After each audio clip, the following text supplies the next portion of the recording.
If we look at a more specific scale at different things, for example, flooding in lowland coastal plains, this can be traced back to land management practices in the mountains. In this case, it's Sulawesi, damage to the irrigated rice systems due to unpredicted increases in flood waters. So the linkage between coasts and mountains is intimate, and it's something that we must look at.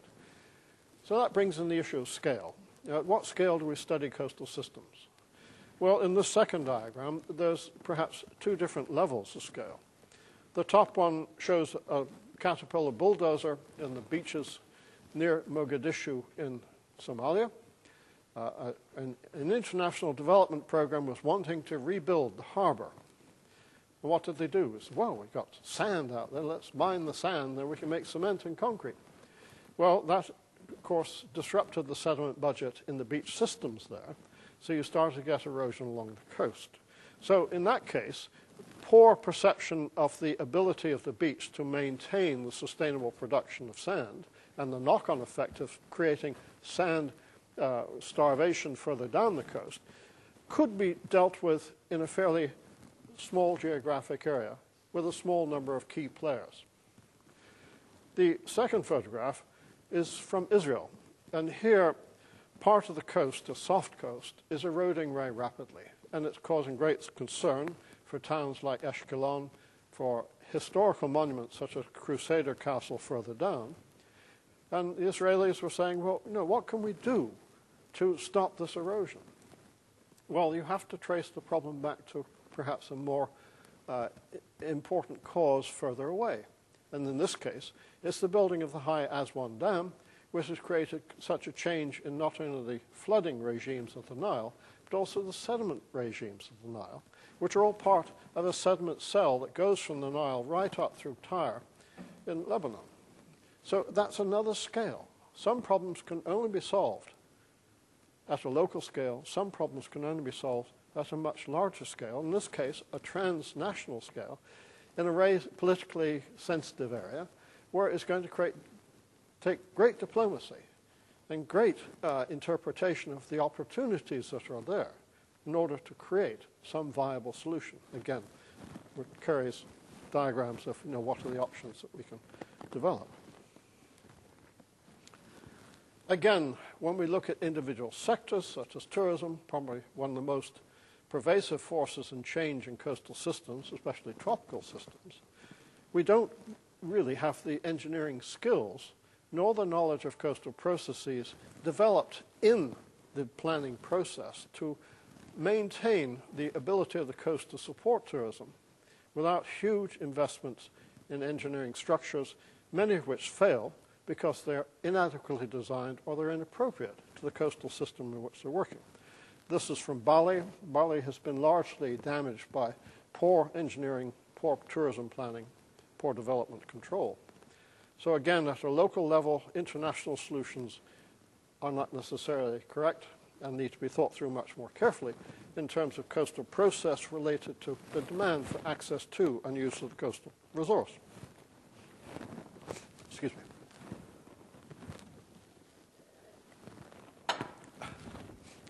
This diagram is a bit busy, but it's busy for a good purpose. If you look across the different ecosystems, marshes, deltas, estuaries, mangrove swamps, seagrass beds, coral reefs and lagoons, beaches, and so forth, what we see is a series of coastal components or individual ecosystems that are interrelated. On the other axis, if you look at the development activities that can take place, agriculture and farming, feedlots, forestry, airports, tourism, so forth and so on, what we find is that demonstration of that huge number of human activities that seek access to and use of the coastal resource base. Now, it gets very complex when you start to think about what is the potential impact of a selected activity on more than one ecosystem. And if you look across the chart, you'll see that there will be some direct or some less direct consequences for how you manage agriculture, forestry, tourism, so forth. But when you look down the axis as well, you can see how many individual coastal ecosystems can be adversely affected by more than one human activity. So the cumulative effect, not only from an ecological perspective, but in terms of those ecological services and other features of the coastal system, how intimately they can be affected by poor management within a sector and across sectors. So we need a more global perspective on how coasts do respond to human development pressures and what refinements might be needed in order to reduce the adverse effects upon coastal systems and the ecosystem services they provide. Now, I use this image of a fine stone bridge, like a Roman arch. We can relate that to carrying capacity in the coast. If we think of all those coastal systems being interrelated, they are like the individual blocks in the stone arch. Together, they form an integrity, a strength that we can express in terms of carrying capacity. Okay? So the sustainable use of the coast, to a large extent, is related to how well individual ecosystems are managed or protected from adverse effects. If you look at the bridge with some damage to an individual part of the bridge, of course the integrity of the bridge in its structural capacity, its capacity to sustain use, is weakened. And this is what we have done to the majority of the coastal systems we work in. We don't really know to what extent we have damaged them to where we might reach a turning point where the system can no longer sustain development. We saw the hints of that in flooding. We saw the hints of that in the engineering structures failing. We saw hints of that in the degradation of tourism because beaches have been washed away and so forth. So the turning points are there. We haven't been that clever in identifying them, but it is a point, again, that Kerry has brought up. What is the turning point in which the economic equation goes from good to bad? Where are we starting to lose and why? And if we go too far, we do have a crash in coastal systems. We have seen this in certain places in the world. So in that sense, reflecting on Kerry's points about sustainability, it's really an expression of both social choice and the ability of the environment to continue to support human needs and aspirations. I brought a banana with me to demonstrate a silly point, but perhaps one that's worth considering. I could grow bananas in Iceland if I wanted to. Okay? Technically it's possible. You have geothermal energy subsidies. You can bring in nutrients. You can create hothouses. You can bring in banana plants. But it all entails investment that might be better used in other ways, improving public health, improving transport, improving coastal management, whatever you like. So we do make social choices in virtually every investment that we make.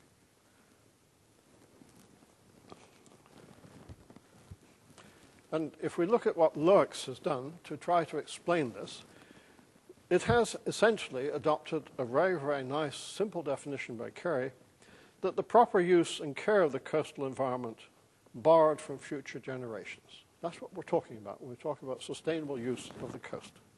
Very simple, elegant one. Now, here I've tried to illustrate a continuum. Sustainability is not a yes or no.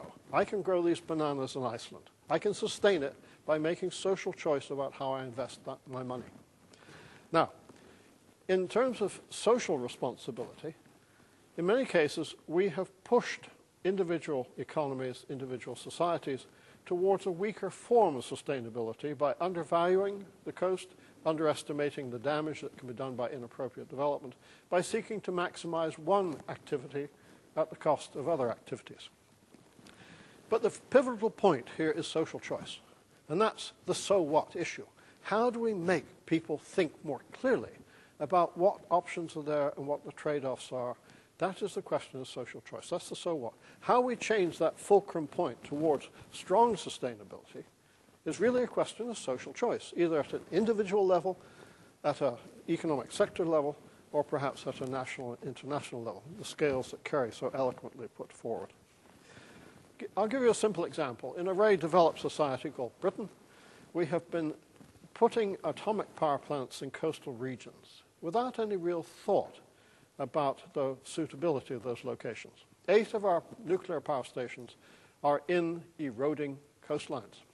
So, if we were to close Sizewell B today, it would be 200 years before it would be safe enough to dismantle the facility without any danger to surrounding areas or people.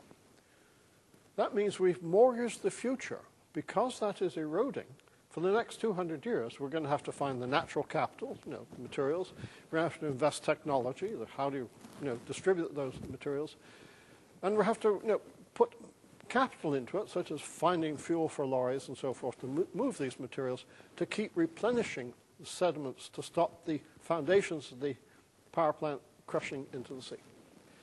So we're making foolish decisions, trying to optimize the cheap water that we can get to cool the reactors. But there are consequences that emburden the future generations that we are working to try to help. So in that sense, this issue of strong and weak sustainability is a real issue. It's an issue that involves social choice. And that social choice has to be informed by a better understanding of how coastal systems operate.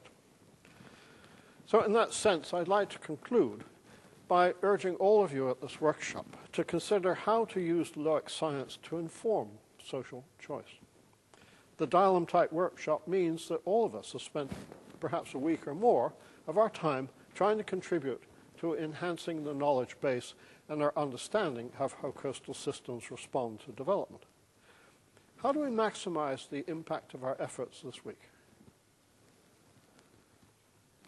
And in a way, thinking back to Stephen's comments about orders of outcomes from coastal management, we should be thinking about orders of outcomes from the Dahlem workshop. Different forms of communication. And the communication mechanism has to be very good in order to enhance those outcomes. Again, who are we trying to influence? Is it Gordon Brown? Is it somebody in the United Nations? Or is it somebody in the Norwegian government? Who are we trying to address? That's a critical question. And I'm not sure all of us have a common understanding of what that audience might be. I'd urge all of you to be innovative and be brave. Don't worry about peer review. Stimulate. Get people thinking. Get people acting. And maximize the communication of the so what derived from the first phase and what is coming out of the second phase of Loicz. And the other point in the so what, maximize the sustainability of the Loicz initiative and the so what.